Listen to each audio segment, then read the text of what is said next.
Coucou tout le monde, comment vous allez? Aujourd'hui, j'avais un sujet qui revient régulièrement chez mes coachés et parmi les gens que je suis ou même les gens que je croise, c'est l'impression d'être toujours surbooké et d'avoir plein de choses à faire, de pas avoir le temps de souffler, de pas avoir le temps de prendre des moments pour soi, pour se ressourcer. Alors déjà, la première chose, c'est de voir de faire en fait une liste en voyant quelles sont ces choses que j'ai à intégrer vraiment dans mon planning. Il y a les choses qui sont de l'ordre de il faut, parce que dans l'organisation quotidienne, il y a quand même des tâches à effectuer, ou en tout cas des choses qui sont nécessaires, comme par exemple faire les courses, préparer à manger, parce qu'on va quand même pas se laisser mourir de faim. Et puis, il y a d'autres choses qui sont plus de l'ordre de j'ai envie, de l'ordre du loisir, de l'ordre des choses qu'on fait pour soi. Même si c'est avec d'autres personnes, par exemple, voir des amis, manger avec sa famille, faire, je sais pas, une activité avec ses enfants, ou même si on a décidé, par exemple, de lire un livre, ça peut vite devenir comme une contrainte. On a l'impression que c'est une contrainte, alors qu'en fait, c'est des choses qu'on a choisi de faire par envie, par plaisir. Donc, c'est déjà important de dissocier les deux choses, les deux types de situations, les deux genres de choses qu'on va mettre dans notre agenda ou dans les choses, dans notre to-do list. En ayant différencié les deux, on peut ensuite faire un ordre de priorité pour voir est-ce que j'ai envie de tout faire ou est-ce que c'est nécessaire de tout faire ou est-ce qu'il y a des choses que finalement je peux me garder pour plus tard, pour demain, pour après-demain et pour de cette façon-là ne pas booker la journée et pour pas avoir plein de choses qui se suivent dans le planning. Donc une fois qu'on a priorisé ça, déjà ça nous permet de faire du vide dans notre tête, de faire de l'espace parce que on a déjà la vision de ce qu'on veut faire, de ce qu'on a prévu de faire et puis on rappelle à notre cerveau qu'il y a des choix et que nous-mêmes, on est maître de nos priorités et que c'est nous qui décidons dans quel ordre qu'on va faire les choses et dans quelle priorité on donne aux choses, aux événements.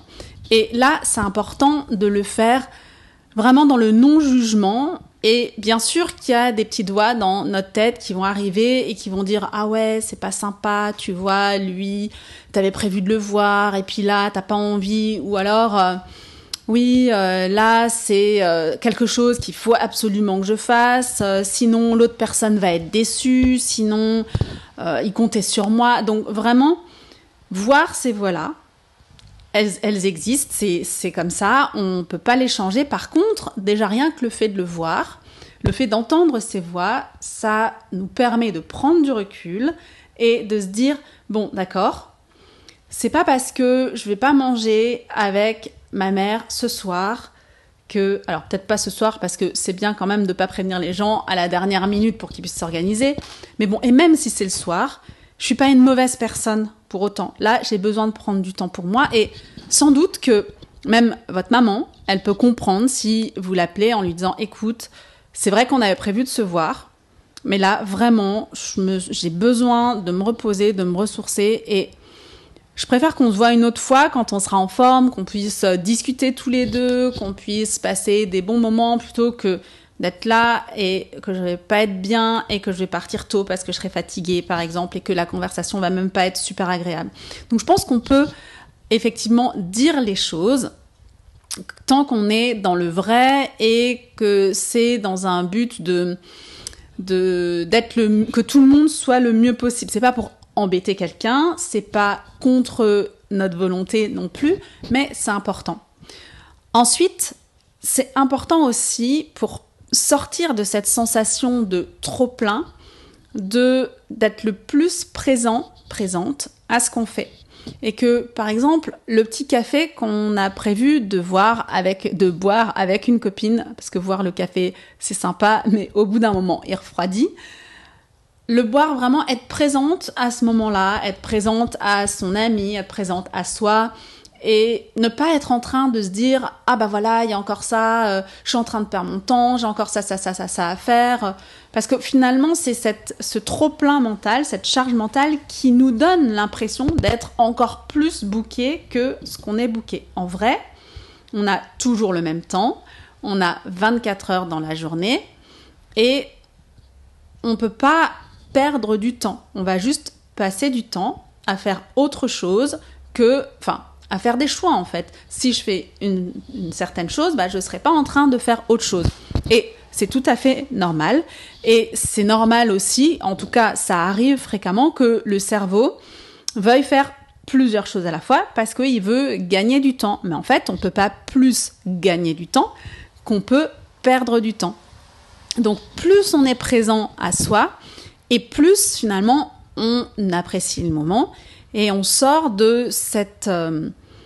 vous savez, ce sentiment qui nous met un peu mal à l'aise avec ces idées en arrière-plan de « mince, j'ai pas le temps, j'ai pas assez de temps, j'aurais voulu faire ça » et qui nous empêche de profiter pleinement du moment. Mais en fait, on peut décider de le voir dans l'autre sens. Et si je décide de profiter pleinement du moment, alors c'est là que ces voix-là vont se faire de plus en plus discrètes et que même si elles arrivent, je les écoute pas. Et je peux même leur dire « oui, je sais à mon cerveau, je sais que tu es là et je sais que tu veux me protéger, mais là, pour le moment, je suis en train de profiter de ce moment de jeu avec mes enfants, donc on discutera plus tard. Pour le moment, j'ai envie de profiter de ça et on discutera plus tard. » Donc, c'est intéressant de voir qu'on peut faire le processus dans l'autre sens, donc décider d'être pleinement présent et alors ces voix, on y prête moins attention plutôt que d'attendre toujours, de ne plus avoir ces voix dans son cerveau, de ne plus avoir toutes ces pensées en tête de tout ce qu'il faut faire pour profiter du moment. Parce que dans ce cas-là, on peut attendre longtemps alors que ce moment arrive. Et donc ça nous permet de se mettre dans des émotions et dans des énergies qui sont beaucoup plus agréables parce que déjà on sort de la culpabilité, parce que on est dans un moment qu'on a choisi de vivre et que on est du coup content de vivre ce moment. Et même si c'est pas un moment qui est forcément agréable, quand on parlait des courses par exemple, on peut aussi revenir à pourquoi on a besoin de faire des courses, pourquoi on est content de faire des courses, parce que si on fait les courses à ce moment-là, alors ça va nous dégager, ça va nous permettre de vivre d'autres moments qui seront sympas aussi. Donc c'est tout cet ensemble-là qui va nous permettre de ne pas avoir l'impression d'être toujours super booké. Et le petit conseil qui est en fait super important et que je vous ai déjà donné plein de fois, c'est, en tout cas pour moi, un super conseil, de revenir à sa respiration, de revenir à son souffle, tout en se rappelant que c'est vrai, je suis là et j'ai du temps. J'ai le temps de faire l'activité là que je suis en train de faire et j'ai le choix de décider comment je veux utiliser mon temps. Et juste revenir à l'inspiration et à l'expiration, ça permet déjà de se poser et puis de réaliser qu'en fait, on est déjà très bien là comme on est et qu'on a déjà beaucoup de temps là. Et c'est juste à nous de changer notre regard. Et plus on s'entraîne à prendre du recul, à changer le regard en sortant de ces pensées en boucle, c'est là en fait que plus on s'entraîne et plus on va réussir à vivre de façon plus légère, plus sereine, même quand on a des semaines super remplies. Et ce recul-là, faire ce pas de côté-là, plus on va le faire, plus on va s'entraîner et plus ça va devenir un automatisme et on va réussir à créer des nouvelles connexions neuronales pour le cerveau. C'est pour ça que je vous dis que c'est si important de le faire régulièrement et de s'entraîner. Un peu comme quand on apprenait les langues vivantes à l'école et qu'on a oublié ou qu'on n'a pas eu l'occasion de les pratiquer.